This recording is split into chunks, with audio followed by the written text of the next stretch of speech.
এই বিড়ালকে কখনো আপনারা কষ্ট দিবেন না, বিড়ালকে আদর করবেন, বিড়ালকে ভালো মতো পুষবেন।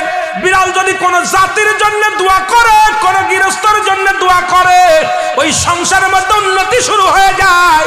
ওই সংসারের মধ্যে আর এক নাম্বার হলো, যে ঘরে বিড়াল থাকে সেই ঘরে জিন আসতে পারে না, জিন বাস করতে পারে না।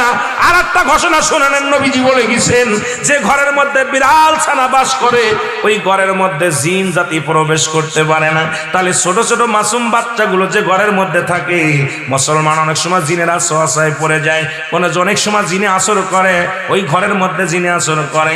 যে ঘরের মধ্যে বিড়ালকে আদর করে বিড়াল থাকে, ওই ঘরের মধ্যে বিলাই বিড়াল বিড়াল বিলাই বিলাই, এইটা যার ঘরের মধ্যে আছে এই ঘরের মধ্যে দুষ্ট জিনের আসতে পারে না। জোরে জোরে চিল্লায়া বলা যাবে না মারহাবা।